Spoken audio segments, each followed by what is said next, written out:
All right, welcome back. This is a part of my continuing saga, my project of M42 on a shoestring.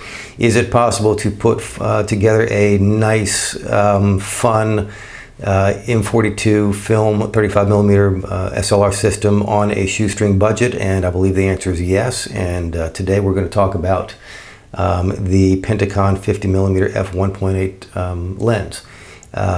These things are dirt cheap. There were millions, literally millions of these things made in the 60s and 70s and 80s. It was standard equipment on most of the Praktica SLRs of that period, and they're not hard to find, and they're not expensive.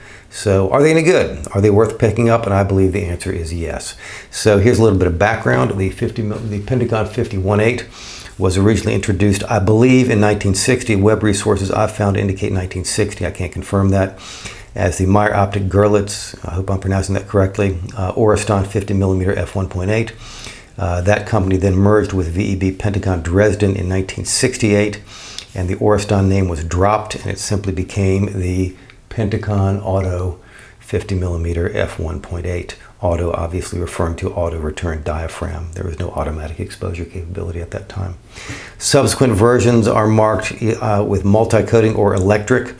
If your version says multi-coating, it simply means that the glass of the lens is multi-coated, as opposed to this example here, which is not marked multi-coated and is therefore single-coated.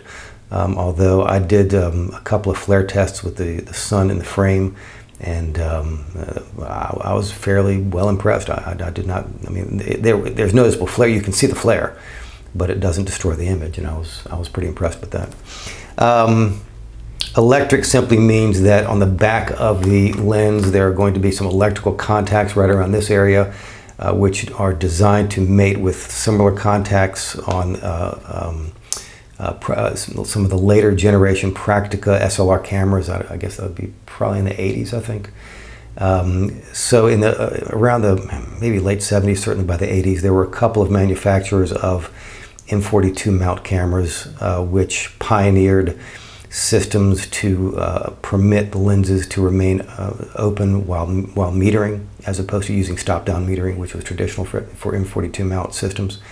Pentacon developed one of those systems. I know Fuji had a similar system. There may have been one or two other manufacturers which had similar systems, which are not interoperable. They are proprietary and do not interoperate with one another.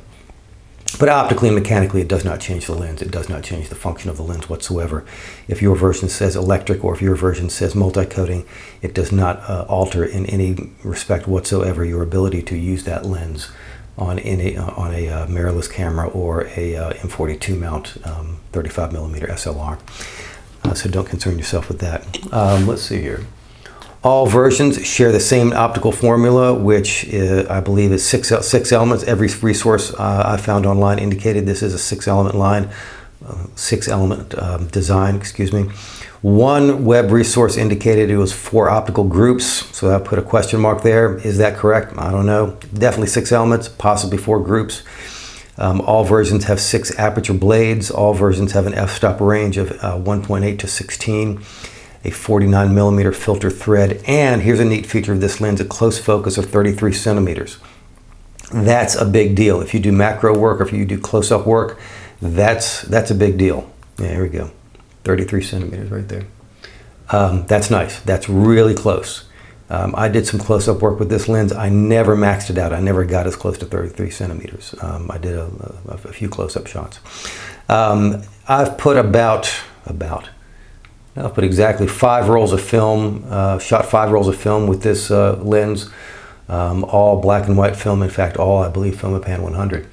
I will link down below to my Flickr album of images with this lens, about 60 images from 50 rolls of film, 60 images from 5 rolls of film on a variety of subjects. I've got some standard beach shots. I've got a few cityscapes, street shots, about 10 images from a portrait session with a model in a park, some close-up shots of some beach wildflowers and a few other things.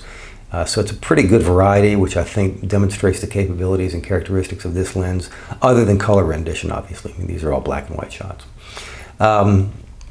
You do not need a Flickr account to view images on Flickr, so just click on the link down below. Anybody can see the images, and you can click on the image to enlarge it and pixel peep to your heart's content. Well, they're slightly cropped 12 megapixel images, so roughly 11 megapixel images. So pixel peep to that extent. And let's see. I will also link down below to some online reviews of this lens, which are, well, including one rather intense pixel peeping review done on a 24 megapixel Sony mirrorless camera, which is, well, it's thorough. I mean, and some of these reviews are really critical, and they claim that, well, the lens isn't that sharp, or it's not that contrasty, or the bokeh kind of sucks. I disagree. I think this thing is plenty sharp. Certainly in the center and the corners, it's not. It's not. The softness doesn't stand out. It's not distracting. I mean, it's decently sharp. Even, well, wide open. Even by 2.8 f2, it's decently sharp. You close it down and it's perfectly sharp. I mean, in my opinion, again, unless you're doing forensic work with a high megapixel digital camera, in which case, why would you be using an old M42 lens for that? How much sharper do you really need? Some of these online reviews criticize this lens for having busy bokeh or distracting bokeh. I disagree. I'm happy with the bokeh on this lens. I mean, I wouldn't call it buttery smooth, but it's got a nice look to it. It's got a nice vintage look to it, a good classic look to it. This lens has character. And my goal, I mean, I don't know what your goal is, but my goal for this, my M42 system project, is to put together an M42 system on a shoestring budget, so that a young person getting into photography can put together some lenses that will give good optically good results with some character and with a little bit of a vintage look. And I think this lens fits the bill. I really think it does.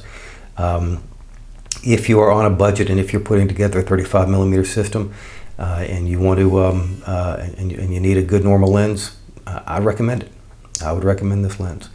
I mean, they cost next to nothing. They're dirt cheap. They're absolutely dirt cheap.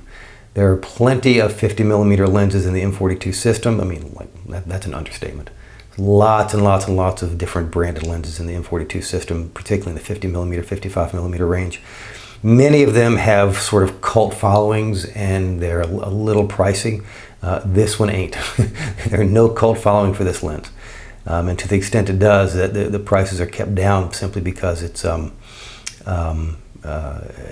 many of these things were made and it's so readily available. Optically, I'm very happy with it. Mechanically, this is an older version. It's a little on the loose side.